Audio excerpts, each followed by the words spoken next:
मैं हूं अंकित अवस्थी। आप है मेरे साथ में अंतरराष्ट्रीय परिदृश्य में भारत के अत्यधिक महत्वपूर्ण होते हुए समय को देखने के लिए। असल मायने में आप सभी जानते हैं कि किस तरह से डोनाल्ड ट्रंप लंबे समय से दुनिया के सामने झूठ कहे जा रहे थे कि हमने भारत से कहकर ये युद्ध रुकवाया। भारत ने इनको मना क्या किया, ये बिखर गए और इन्होंने रूस से तेल खरीदने के नाम पर भारत और चीन में से केवल भारत को प्रतिबंधित किया है।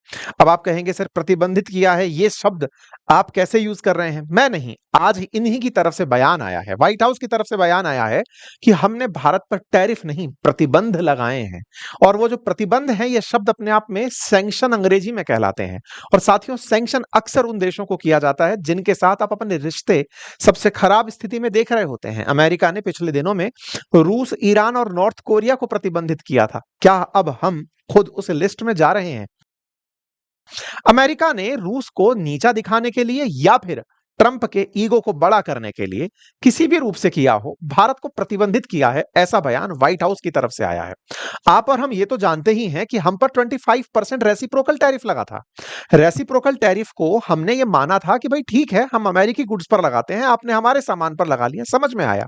लेकिन इस टैरिफ के बाद में अब जो सैंक्शन की न्यूज है, इसने समस्त भारतीयों को निश्चित ही सोचने पर, विचार करने पर दिशा दे दी है कि अब सोचिए इस दिशा में कि ये अल्टीमेटली किस तरह से हमारे बारे में थॉट दी जा रही है। ये जो बात है, ये अमेरिका में व्हाइट हाउस के प्रेस सेक्रेटरी कैरोलिना लेविट जो हैं, उनके द्वारा प्रेस को दिए गए एक इंटरव्यू में या फिर बयान में कही गई। खैर, जो भी हो, इनके बयान जिस तरह से भी हो, भारत पर रेसिप्रोकल टैरिफ 25% लग चुका है।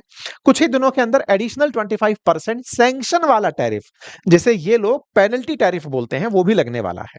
इस प्रकार से भारत पे 50% अमेरिकी टैरिफ लग जाएगा। अर्थात भारत से अगर कोई सामान अमेरिका बिकने जाएगा तो उस पर 50% अतिरिक्त कर देना होगा। चलिए, यहां तक की बात समझ में आई। लेकिन ऐसा क्या है कि इन तमाम टैरिफ के बावजूद भी भारत का जो बाजार है वो बढ़िया से परफॉर्म कर रहा है? क्या भारत ने जिस तरह से रूस को साधने का और चीन को साधने का प्रयास किया है, उसको बाजार ने सकारात्मक रूप से लिया है क्या? मैं ऐसा क्यों कह रहा हूं? क्योंकि एक तरफ तो आप टैरिफ की खबरें सुन रहे हैं, सैंक्शन की खबरें सुन रहे हैं, और वहीं जिस समय मैं आपका ये सेशन कर रहा हूं, उस समय पर बाजार, इस समय सेंसेक्स 81,849 पर चल रहा है। चर्चा है कि हाल ही में अमेरिका के अंदर व्हाइट हाउस के जो प्रेस सेक्रेटरी हैं, कैरोलिना लेविट, इन्होंने मंगलवार को डोनाल्ड ट्रंप की तरफ से यह बयान दिया कि हमने भारत पर आर्थिक प्रतिबंध लगाए हैं। पूछा गया कि मैडम ऐसी मेहरबानी क्यों? बोले रूस पर दबाव डालने का प्रयास था, तो रूस पर दबाव डालने के लिए हमने भारत पर प्रतिबंध लगा दिए। ये सुनने में थोड़ा सा आप लोगों को, क्योंकि इतने दिनों से हम इस खबर को बार बार सुन रहे हैं, असर नहीं डालती, लेकिन इस बात को अगर गहराई से सोचें तो विचार करने की बात यह है कि क्या भारत गुलाम है? क्या भारत अमेरिका के अधीन है? क्या जो अमेरिका हम पर इस तरह का बर्ताव कर रहा है, जैसे हमने उसकी सत्ता को अपनी सत्ता माना हुआ है, वो हम पर इस तरह का बर्ताव कर रहा है कि भारत रूस से तेल खरीद कैसे सकता है? वो तो हमारी बपौती है ना। किसी देश की स्वतंत्रता, संप्रभुता के मायने क्या रह गए? आज दुनिया में डेमोक्रेसी का गीत गाने वाले अमेरिका, और हां, अमेरिकी समर्थक जो हमारे देश में रहते हैं, हमारे देश के अंदर तमाम राजनीतिक मुद्दे चलते हैं, डेमोक्रेसी के नाम पर अमेरिकी संस्थाएं अगर भारत पर कोई बयान दे दें तो हमारे देश के बहुत सारे राजनेता कूदने लगते हैं, कहने लगते हैं कि देखा, अमेरिका ने कहा है डेमोक्रेसी संकट में है। आज उन्हीं राजनेताओं के मुंह बंद हैं। हमारे देश में डेमोक्रेसी के नाम पर, दुनिया में डेमोक्रेसी के नाम पर अमेरिका द्वारा ये जो आजकल किया जा रहा है, इस पर हमारे देश के किसी भी राजनेता का मुंह से बयान बाहर नहीं आ रहा है। क्या हम वाकई में गुलाम हो गए हैं? क्या वाकई में हम अमेरिका के इस बयान से संबंध रखते हैं? आप पूछेंगे ऐसा क्यों? अभी हमसे अमेरिका की कोई लड़ाई नहीं है। आंसर तो यही है ना। हमसे किस बात पर अमेरिका खफा है? आंसर है कि आप रूस से तेल क्यों खरीदते हैं? भाई, हम स्वतंत्र हैं। अपने हितों की रक्षा करने के लिए, अपने सॉवरेन राइट्स को सुरक्षित रखने के लिए हम स्वतंत्र हैं कि हम जिससे चाहे व्यापार करें। जी नहीं, आपको अगर हमसे व्यापार करते रहना है तो आपको रूस से व्यापार छोड़ना होगा। यार, ये तो बचपन में होने वाली, स्कूलों में होने वाली लड़ाई सी लगती है कि तूने अगर उस दोस्त से बात करी जिससे मेरी लड़ाई हो रखी है, तो मेरी तुझसे लड़ाई हो जाएगी। या तो ये बचकानी हरकत है या फिर ये नियो कॉलोनिज्म है। आपको ये समझना होगा कि आज के जमाने में इस नव उपनिवेशवाद से भारत और भारत के राजनेता, जो कि वर्तमान में अपनी राजनीति में उलझे हैं, उन्हें यह समझना होगा कि कहीं हम धीरे धीरे अधीन तो नहीं होते जा रहे हैं। बाद में हमें यह समझ भी नहीं आएगा कि हम कब परतंत्र हो गए। पहले ब्रिटिश ईस्ट इंडिया कंपनी के थे, तो क्या अब हम ब्रिटिशर्स के बाद में अमेरिकियों के गुलाम होते जा रहे हैं? क्योंकि अमेरिका ने जिस तरह से भारत के साथ किया, यह हमारे राजनेताओं को अपने निजी स्वार्थ से, अपनी राजनीति से ऊपर उठकर देश की स्वतंत्रता के लिए विचारने योग्य सबसे बड़ा तथ्य है। खैर, पहले इनका बयान मैं आपको सुनवा देता हूं और फिर हम इसके बाद में आगे बढ़ेंगे। That to happen. And how long is Trump willing to wait and operate in good faith for Putin to actually arrange a meeting before he intervenes? Look, the president has put tremendous public pressure to bring this war to a close. He's taken actions, as you've seen, sanctions on India and other actions as well. He's made himself very clear that he wants to see this war end, and he has scoffed at the ideas of others that have been raised that we should wait another month before any meeting takes place. The president wants to move, and he wants to bring this war to an end as quickly as possible. Just a clarification on something you said earlier about Putin agreeing. That have been raised that we should wait another month before any meeting takes place. The president. सीधी सी बात है कि रूस पर public pressure create करने के लिए Trump ने खूब सारे प्रयास किए। आपने भी देखे होंगे कि जैसे हमने भारत पर प्रतिबंध लगाए, इतने सारे दुनिया के पत्रकारों के सामने व्हाइट हाउस के प्रेस सेक्रेटरी की तरफ से आया यह बयान दर्शाता है कि हम लोग केवल और केवल अमेरिका के लिए एक साधन यानी कि ऑब्जेक्ट रहे, जिसपे उन्होंने पेनल्टी टैरिफ लाद दिए 25% के। ये टैरिफ 27 अगस्त से हम पर लागू होंगे। अर्थ यह है कि आप रूस से तेल मत खरीदिए, इसलिए हम आपके ऊपर टैरिफ लगा रहे हैं। ठीक है साहब, ये टैरिफ अब सैंक्शन है। सवाल यह है, अमेरिका ने क्या हम पर पहले भी सैंक्शन लगाए हैं क्या? क्या हमारे ऊपर सैंक्शन से सब कुछ बिगड़ जाता है क्या? आइए मैं आपको इतिहास बताता हूं, क्योंकि न्यूज में यह चर्चा होने लगी है कि इनके मुंह से निकला यह बयान स्लिप ऑफ टंग था या फिर वाकई में यह कुछ ऐसा कहना चाह रही थी। क्योंकि कैरोलिना लेविट ने जिस तरह से यह बयान दिया, इससे अमेरिकी मानसिकता तो साफ हो गई। इसके पीछे के अगर तात्कालिक कारण खोजे जाए तो निश्चित ही ट्रंप पुतिन को शांत नहीं करा पा रहे हैं और उन्हें यह समझ में आता है कि भारत और रूस के संबंध कितने प्रगाढ़ है। उन्हें समझ में आता है कि पुतिन को अगर दबाना है तो भारत को दबाने से प्रभाव पड़ सकता है, और प्रभाव पड़ता दिख भी इनको रहा है। क्योंकि पहले जब इन्होंने ये घोषणा की थी तब डोभाल साहब रूस गए हुए थे, और आज विदेश मंत्री भारत के एस जयशंकर साहब रूस की यात्रा पर हैं। तो या तो ये कि जब जब रूस पर दबाव डालना हो, भारत को नुकसान पहुंचाओ, रूस उसे बचाने जरूर आएगा। या तो ये संदेश सीधा सीधा सा है, या दूसरा संदेश जिसको हम लोगों ने भले ही मजाक में लिया हो, लेकिन ट्रंप ने इसे मजाक में नहीं लिया। ट्रंप वाकई में चाहते हैं कि उन्होंने दुनिया में जो युद्ध रुकवाए हैं उसको पहचानते हुए उन्हें नोबेल शांति पुरस्कार दिया जाए। लंबे समय से चला आ रहा रशिया यूक्रेन और इजराइल पैलेस्टाइन या इजराइल गाजा, ये अब तक इनके प्रभावों से नहीं रुक पाया है। इनके प्रभाव से नहीं रुक पाना या फिर इनके प्रयास से नहीं रुक पाना इनके लिए बड़ा इंसल्ट है। नवंबर से अब दोबारा नवंबर आने को हुआ, इनसे दोनों ही वॉर नहीं रुकवाए गए, इसलिए इन्होंने कुछ और वॉर जैसे भारत पाकिस्तान का क्रेडिट लेने का प्रयास किया। यहां तक कि इन्होंने थाईलैंड कंबोडिया तक को नहीं छोड़ा। इसी तरह से रूस किसी तरह के ट्रंप के जो प्रयास हैं वो इनके हाल ही के बर्ताव में भी दिखते हैं। पता चलता है कि हाल ही में नोबेल पीस पुरस्कार जो नॉर्वे के द्वारा दिया जाता है, उनको ट्रंप के द्वारा फोन किया गया और कहा गया कि वो चाहते हैं कि उन्हें नोबेल पुरस्कार मिले। सोचिए, नोबेल पुरस्कार नॉर्वे स्कैंडिनेवियन कंट्रीज के द्वारा दिया जाता है। बाकायदा ये भाई साहब उन्हें फोन करके कहते हैं कि आप लोग मुझे कंसीडर क्यों नहीं करते, मुझे नोबेल पुरस्कार क्यों नहीं देते। बाकायदा ट्रंप के द्वारा नॉर्वेजियन मिनिस्टर को नोबेल पीस पुरस्कार के लिए कॉल कर दिया गया। कहा गया कि मैंने इतने जंग रुकवाए हैं, मुझे नोबेल पुरस्कार दिया जाए। इसका मतलब इनका पागलपन इस नोबेल पुरस्कार के लिए कुछ बढ़ गया है, और उस बढ़ते में भारत के द्वारा यह स्वीकार ना करना इनके ईगो पर गहरी चोट पहुंचाया है। तभी शायद इन्होंने हम पर प्रतिबंध लगाया है। लेकिन प्रतिबंधों का एक लंबा इतिहास है साथियों। भारत ने जब पहली बार परमाणु बम परीक्षण किया था, जिसे हम स्माइलिंग बुद्धा के नाम से जानते हैं, वर्ष 1974 में जब इंदिरा गांधी जी प्रधानमंत्री हुआ करती थी, अमेरिका ने हम पर तब भी प्रतिबंध लगाए थे। मैं आपको याद दिला दूं साथियों, आज ईरान न्यूक्लियर टेस्ट ना कर ले, इसके लिए उस पर B-2 बॉम्बर जैसे बॉम्ब चला दिए गए। आप सोचकर देख सकते हैं कि भारत जब न्यूक्लियर परीक्षण करने जा रहा होगा तो उस समय का अमेरिका भारत पर कैसे दबाव डालता होगा। उसके बावजूद भी हमने प्रथम परमाणु परीक्षण 1974 में किया, और दूसरी बार जो एकदम कन्फर्मेटिव था, क्योंकि प्रथम परीक्षण को इन लोगों ने हंसी मजाक में उड़ा दिया कि नहीं नहीं कुछ भी नहीं हुआ, लेकिन सेकंड बार जब हमने पोखरण में परीक्षण किया 11 और 13 मई 1998 में अमेरिका एकदम बौखला गया। भारत ने इतना सीक्रेटिव तरीके से परीक्षण किया कि इन्हें कानो कान हवा तक नहीं लगी, और जब यह जानकारी इन्हें पता चली तो इन्होंने लिस्ट ऑफ सैंक्शंस हम पर लाद दिए। भारत परमाणु परीक्षण किया और इन्हें यह बता दिया कि इसके एवज में आप हम पर जितने भी प्रतिबंध लगाएंगे हमें सब कबूल हैं। साथियों, भारत के खिलाफ अमेरिका में जनता सड़कों पर उतर आई।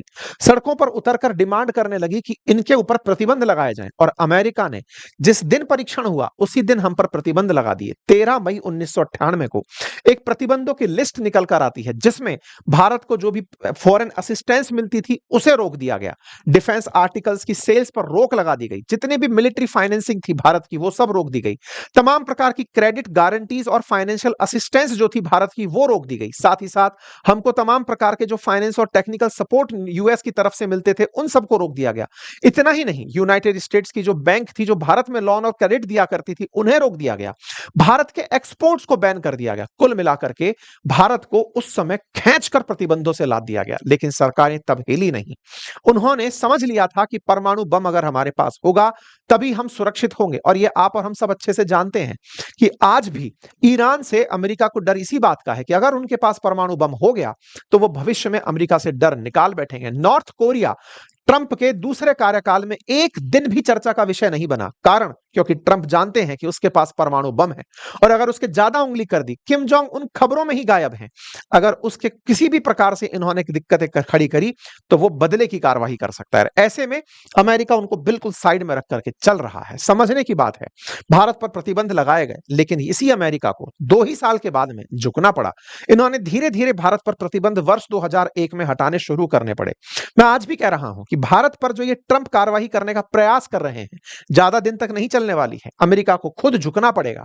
उसे पता है कि भारत के बाजार की अमेरिका को कितनी जरूरत है। उसे पता है कि भारत के साथ इंडो पैसिफिक क्षेत्र में उसका यह बर्ताव उसके लिए भविष्य में बहुत नुकसानदायक होगा, और विशेष रूप से वो समस्त भारतीय जो आज की जनरेशन में इन खबरों को सुनकर बड़े हो रहे हैं उनका अमेरिका पर से विश्वास उतर चुका है। और ऐसे में इस विश्वास के बाद भारत फिर से अमेरिका पर विश्वास जल्दी से कर ले, यह संभव नहीं हो पाएगा। अमेरिका ने वर्ष 2001 से 8 के बीच में लगातार भारत से प्रतिबंधों को हटाया। भारत से ऐसे ऐसे एग्रीमेंट किए जो कि किसी और देश के साथ नहीं हो सकते थे। हमारे साथ न्यूक्लियर एग्रीमेंट किया गया, 123 एग्रीमेंट के नाम से एग्रीमेंट किया गया, और तो और अमेरिकी सरकार उस समय के लगे प्रतिबंधों को अब तक, जब तक बाइडेन जा रहे थे तब तक हटाते रहे।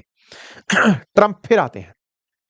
2018 में अमेरिका के द्वारा रूस, ईरान और नॉर्थ कोरिया से व्यापार करने पर काटसा नाम का एक प्रतिबंध एक्ट लाया जाता है, लेकिन उस एक्ट से भारत को बाहर रखा जाता है। S-400 भारत रूस से खरीदना चाहता है तो भारत को यह कहकर के दे दिया जाता है कि कोई बात नहीं, आप अगर चाहते हैं S-400 खरीदना रूस से खरीदिए, हम आपको वेवर कर रहे हैं।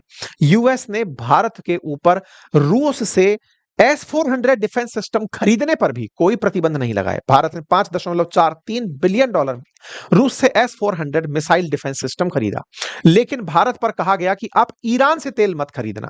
भारत ने ईरान से तेल ना खरीदकर ईरान को बाईपास करते हुए रूस से तेल खरीदना शुरू किया। यानी कि ट्रंप का पिछला कार्यकाल भी भारत को अपना एक मित्र खुवा दिया था। ईरान, जिसके साथ हम बढ़िया व्यापार किया करते थे, चाबहार पोर्ट से होकर के हमारी लगातार संभावनाएं जुड़ रही थी कि हम आने वाले समय में सेंट्रल एशिया तक पहुंचेंगे, उन सभी चीजों को इन्होंने दरकिनार किया। और दरकिनार करते हुए भारत ने निश्चित ही अमेरिकी प्रभाव में 2018 के बाद शायद जियोपॉलिटिकल रूप से कुछ त्रुटियां की होंगी, जिसकी वजह से ट्रंप के हौसले इस बार इतने बढ़ गए। साथियों, 2024 के अंदर अमेरिका ने फिर से, जब बाइडेन का काल था, भारत पर रशिया रिलेटेड जितने भी व्यापार थे, एक्टिविटीज थी भारत के साथ में, जितने भी कंपनी रूस से व्यापार करती थी उन पर प्रतिबंध लगाने का प्रयास किया, लेकिन भारत ने साफ कहा कि हम पर इसका कोई प्रभाव नहीं पड़ेगा। अब जब ट्रंप सत्ता में है, ट्रंप के द्वारा सत्ता में आते ही टैरिफ का उपयोग किया जा रहा है भारत को डराने के लिए। भारत इन चीजों से रुकने वाला नहीं है, लेकिन आवश्यकता है कि हम इस बात की कड़ाई से पालना करें कि अमेरिका हमें भविष्य में ना डरा पाए। भारत लगातार बढ़ती हुई अर्थव्यवस्था है। 2030 तक हम दुनिया की तीसरी सबसे बड़ी अर्थव्यवस्था होंगे, लेकिन इस अर्थव्यवस्था के होने के साथ साथ हमारी निर्भरता अमेरिका पर ना हो, ताकि भविष्य में इस जैसे देश हमें अपने हाथ की कठपुतली ना बना ले, यह समझना आवश्यक होगा। मेरे प्यारे साथियों, आप जानते हैं कि अमेरिका के द्वारा डाले जा रहे तमाम प्रयासों के चलते, दबावों के चलते भारत इन दिनों चीन के बहुत नजदीक आया है। लेकिन चीन के बारे में जब अमेरिका से पूछा गया, मार्को रूबियो से पूछा गया कि आपने चीन पर प्रतिबंध क्यों नहीं लगाया, चीन भी तो रूस से तेल खरीदता है। इनका जवाब था कि चीन पहले 13% तेल खरीदता था, आज वो 16% तेल खरीद रहा है। वो किस तरह से डिफरेंस क्रिएट कर रहा है। भारत ने तो 1% से लेकर अब 40% तक पहुंच गया। पहले युद्ध से पहले वो 1% तेल भी नहीं खरीदता था, आज वो 40% तेल खरीद रहा है। ज्यादा सिग्निफिकेंट परिवर्तन तो भारत ने किया है, इसलिए हम भारत पर प्रतिबंध लगाए। दूसरा, इनका बयान था चीन के तेल खरीदने से दुनिया में प्राइस, तेल की कीमतों पर इजाफा नहीं होता, दुनिया में तेल की कीमतें नहीं बढ़ती। साथियों, ये समझने की बात है और ये बहुत इंपॉर्टेंट है कि जिस तरह से यहां पर मार्को रूबियो ने बयान दिया है, वो बयान बहुत सारे सवाल खड़े करता है। और वो सवाल सिंपल हैं कि यही तो बात भारत दुनिया को सिखा रहा था कि हम रूस से तेल इसलिए खरीदते हैं ताकि दुनिया में तेल की कीमतों पर असर ना पड़े। आज ये खुद डिफेंस लॉयर बनकर के चाइना के प्रशंसक बन के खड़े हैं। रीजन इसका साफ है, क्योंकि चाइना ने इनकी नसें दबाई हुई हैं। मैंने आपको पहले भी बताया था रेयर अर्थ एलिमेंट्स को लेकर के, मैंने बताया था कि किस तरह से रेयर अर्थ एलिमेंट की एक्सपोर्ट चाइना ने रोक दी थी, जिसके चलते रूस को टोन डाउन होना पड़ा था। हाल ही में एक बयान इनके वाणिज्य मंत्री का आया है और वो तो बहुत ही हास्यास्पद है। वो भाई साहब कहते हैं कि ट्रंप ने जो टैरिफ लगाए हैं इनके ऊपर पेनल्टी के नाम पर, उसके पीछे का एक बड़ा रीजन है। बोले क्या? बोले इनकी वजह से भारत के अंदर कुछ अमीर लोग जो थे ना, वो पैसे वाले हो रहे थे। भारत के अंदर कुछ अमीर लोग धन कमा रहे थे। भारत ने $16 बिलियन कमा लिया अमेरिका को या फिर दुनिया को रूस का तेल बेच करके। पहले उन्होंने रूस से खरीदा और उसे और देशों को बेचकर इन्होंने $16 बिलियन का मुनाफा कमा लिया।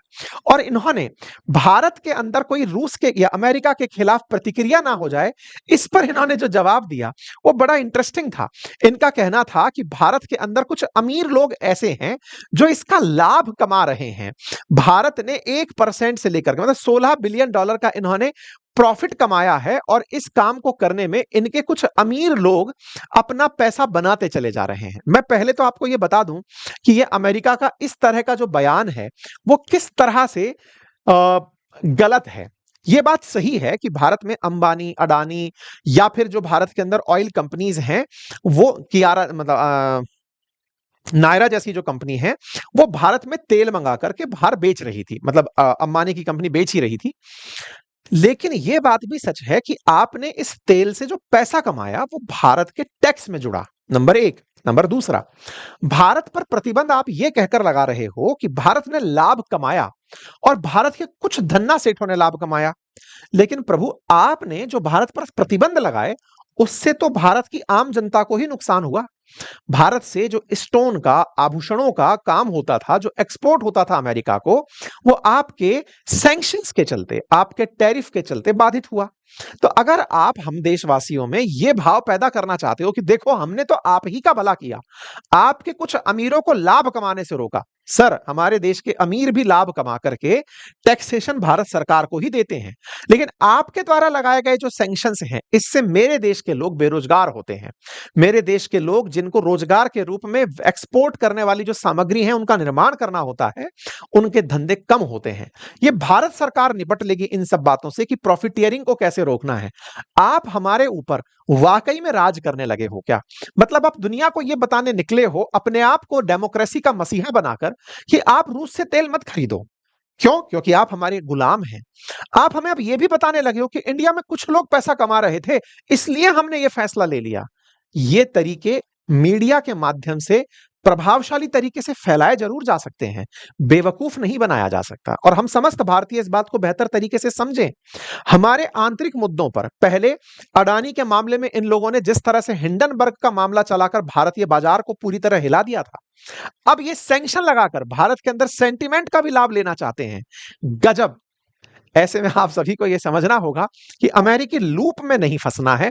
ये लोग सभी वो प्रयास करेंगे। अब सवाल आता है भारत के ऊपर, ये जो बात कही इन्होंने कि भारत तो सीधा 42% तक तेल खरीदने लग गया है, चाइना तो 13% से बस 16 ही पहुंचा। तो मैं आपको आंकड़े दिखाता हूं साथियों, ये 17 जुलाई तक 2025 तक के आंकड़े हैं। बस आप लाल रंग को मैच कर लीजिएगा, जिससे अंदाजा लग जाएगा। ये लाल रंग बताता है बिलियन US$ का कितना माल खरीदा गया। बस ये 2 बार अपने आप में कंपेयर करने के लिए पर्याप्त है कि चीन ने भारत से ज्यादा तेल खरीदा, लेकिन अमेरिका की नजर में यह 16% ही था चीनी आवश्यकता का, और भारत ने अपनी आवश्यकता का 42% खरीद लिया। इसलिए हमने भारत को प्रतिबंधित किया। या फिर यह कह दीजिए जनाब कि आपका भारत पर जोर चलता था, इसलिए आपने भारत पर प्रतिबंध लगाए। चीन पर आपका प्रतिबंध नहीं चलता था, इसलिए आपने उन्हें छोड़ दिया, क्योंकि चीन को आपने पहले सोचा था कि इसको पनिशमेंट देंगे, लेकिन चीन ने आपको उल्टा आप ही की तरीके से पछता दिया, आपको पछाड़ दिया था। आपको याद होगा मैंने कल भी एक सेशन किया था, चीन के विदेश मंत्री भारत की यात्रा पर हैं, और मैंने बताया था कि उन्होंने रेयर अर्थ एलिमेंट्स के ऊपर से भारत पर लगे हुए जो प्रतिबंध थे वो हटा दिए हैं। ये वही प्रतिबंध थे जो अमेरिका पर इन्होंने लगाए थे। और तो और अब चीन और भारत एक दूसरे के नजदीक आ रहे हैं। यूएस के इन तमाम प्रयासों से भारत के प्रधानमंत्री 7 साल बाद चीन जा रहे हैं। दोनों देश एक दूसरे के साथ होने वाली ब्रिक्स की बैठकों में बहुत विश्वास व्यक्त कर रहे हैं। भारत के विदेश मंत्री एस जयशंकर साहब 3 दिवसीय यात्रा पर रशिया पहुंच चुके हैं।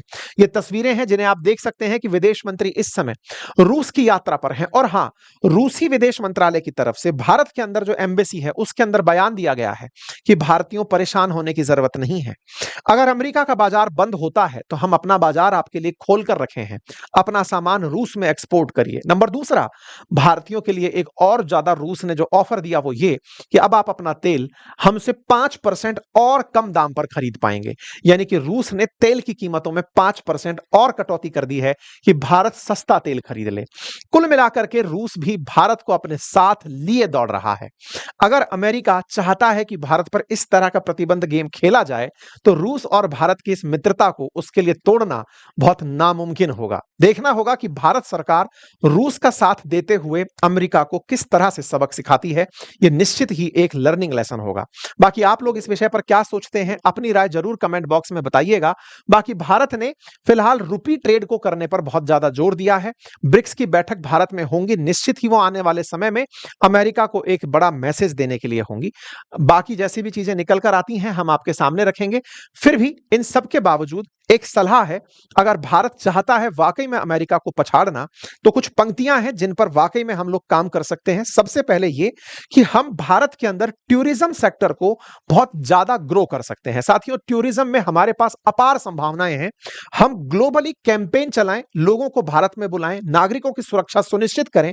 विदेशी लोग जो धन लेकर के आए उससे हमारे यहां पर ना केवल रोजगार बढ़ेगा बल्कि विदेशी मुद्रा भंडार बढ़ेगा। इसी के साथ साथ जितनी भी समस्याएं आने वाले समय में एक्सपोर्टर्स के साथ आ सकती हैं, सरकार उनके लिए एक प्रॉपर फंड बनाए और उनको मदद पहुंचाए। भारत के साथ ईयू है, आसियान है, अफ्रीका है, लैटिन अमेरिका है, इनके साथ हमारे ट्रेड डील्स को और टाइट किया जाए। भारत प्रयास करे कि वो आईटी, कंसल्टिंग और फिनटेक जैसे कामों को बहुत बखूबी करते हुए चले। इन चीजों में जहां हमारी अपनी वैल्यूज ज्यादा हैं उन्हें हम बहुत ज्यादा अपनी ताकत बना लें। हम मैन्युफैक्चरिंग सेक्टर में चाइना से चीजों को अपनी तरफ आकर्षित करें। हम अपने यहां पर रिसर्च एंड डेवलपमेंट को इंसेंटिवाइज करें। हम प्रयास करें कि हमारे मित्र राष्ट्रों के साथ हमारा व्यापार रुपए के अंदर होने लगे। हम एग्रीकल्चर एक्सपोर्ट को वैल्यू एडिशन के साथ साथ और बढ़ाएं। इंडियन कल्चर, वेलनेस, आयुर्वेद जैसी चीजों को हम एक्सपोर्ट करें। हम अपने लॉजिस्टिक्स को मजबूत करें, क्योंकि अल्टीमेटली यह समय है भारत को मजबूती से उठ खड़ा होने का। यह समय है भारत के लिए अमेरिका को चुनौती देने का और उस चुनौती से सबक लेकर के दुनिया की ताकत बनने का। आप लोग इस विषय पर क्या अपनी राय रखते हैं जरूर कमेंट बॉक्स में बताइएगा। धन्यवाद।